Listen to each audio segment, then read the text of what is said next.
কিছু মানুষ আছে আপনার সাথে অনেকদিন পর দেখা হলেও আপনার যত কাছের মানুষই হোক না কেন কখনো চায়ের অফারও করবে না। আবার কিছু মানুষ আছে আপনার সাথে কোনো সম্পর্ক নাই অথচ আপনাকে দেখলেই কাছে টেনে নিবে, বসার কথা বলে এক কাপ চা হলেও দিবে। হ্যালো ভিউয়ার্স, আসসালামু আলাইকুম। শ্বশুর বাড়িতে 2 দিন ছিলাম, 2 দিনের আজকে হচ্ছে শেষ দিন। শেষ দিনে ননসের সাথে আবারও বের হয়ে গেলাম। সকালবেলার নাস্তা খেয়ে হাঁটতে হাঁটতে অনেক দূরে চলে আসলাম। আর কয়েকটা বাড়িতে গিয়েছি, অনেক জায়গাতে বসার জন্য অনেক অনুরোধ করার পরও আমরা বসি নাই। কিন্তু এক জায়গায় আমাদের আত্মীয়ের মধ্যেই পড়ে আমার জায়ের ছোট বোন, ওর বাসায় একটু বসলাম, বললো যে একটু বসার জন্য বসলাম। দেখি যে অনেক নাস্তা নিয়ে আসছে। আসলে এটাই হচ্ছে বড় মনের পরিচয়, সব সময় সে এমনই করে। তার বাসার সামনে দিয়ে যেই যাক তাকে বসিয়ে সে আপ্যায়ন করে। অল্প কিছুক্ষণের মধ্যে সে অনেকগুলা নাস্তা রেডি করে নিয়ে আসছে, মনে হচ্ছিল সে জানতোই আমরা আসবো। তারপর আবার দেখি চা ও বিস্কিট নিয়ে আসছে।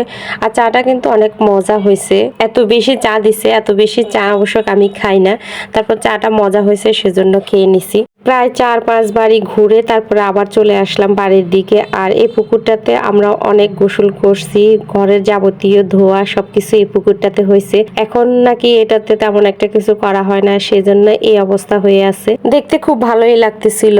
এরপর আমরা বাড়িতে চলে আসলাম খাওয়া দাওয়ার জন্য। দুপুরবেলা আমার ছোট দেবরের ঘরে রান্না করা হয়েছে, সেজন্য আমার ননসকেও রেখে দিছে। ননসের জামাই, ওদের ছেলে মেয়ে, ওনাদেরকেও বলা হয়েছে, ওরাও চলে আসছে। আর ওখানে বসে বসে আমরা 2টা বিড়াল দেখতেছিলাম। আমার ছেলেরা এদেরকে দেখে তো মহা খুশি, আর এদেরকে পেয়ে মানে কি করবে না কি করবে, সারাক্ষণ এদেরকে নিয়ে আসে, বলতেছে পানি দেওয়ার জন্য, খাবার দেওয়ার জন্য, মানে অস্থির হয়ে গেছে। তো ওরা যা খেয়েছে মনে হয় বেশিরভাগই এদেরকে খাওয়াইছে। আর বিড়ালগুলো এত কিউট ছিল, ওদেরকে যাই দিয়েছে সবকিছুই খেয়েছে। কিন্তু আমার বাসার বিড়ালটা কিন্তু সবকিছু খায় না। টেবিলে খাবার দেওয়া হয়ে গেছে। আমার ননসের জামাই সহ আমরা যারা যারা মেহমান আছি সবাই বসে গেছি।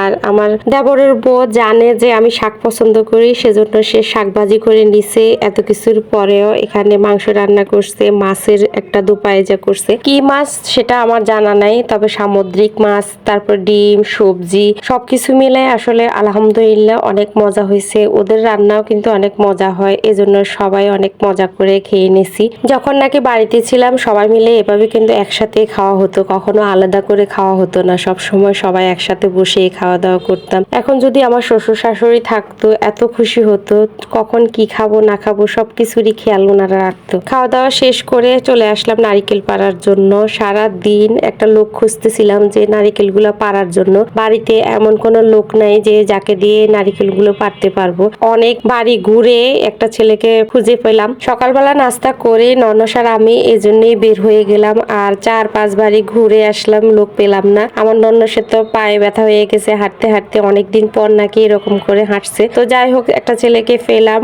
ওই ছেলেকে দিয়েই নারিকেল পাড়ালাম। কথা ছিল এখানে যতগুলা গাছ আছে সবগুলা থেকে নারিকেল পারবো, কবে আবার আসে তার কোনো ঠিক নেই। কিন্তু নারকেলগুলো এখনো একটু আদা কাঁচা রয়ে গেছে, সেজন্য আর এতগুলা নারকেল বাসায় আনলে নষ্ট হয়ে যাবে। তো যেতটুকু পারছি নিয়ে আসছি। সময় হয়ে গেছে, এবার যাওয়ার পালা। আমাদের চিনজি চলে আসছে। আর ওই যে দেখা যাচ্ছে আমার শ্বশুর শাশুড়ি কবরস্থান। আসলে ওনাদেরকে অনেক মিস করছি, অনেক মনে পড়ছে ওনাদের জন্য, অনেক খারাপ লাগছে। সবাই অনেক করে বলতেছে, ওরা বিশ্বাসই করতে পারতেছিল না যে আমি এত তাড়াতাড়ি চলে আসবো। ভাবছে অনেকদিন পর গেছি, অনেকদিন থাকবো। তো আমার তো চলে আসতে হবে, বাচ্চাদের স্কুল খোলা, অনেক ঘোরাঘুরি হয়েছে। আবার সেই ব্যস্ত শহরে চলে আসলাম, আবার কবে চলে যাই হুট করে। তো সবাই ভালো থাকবেন। আজকের ভিডিওটাই পর্যন্ত, সবাইকে অনেক অনেক ধন্যবাদ। আল্লাহ হাফেজ।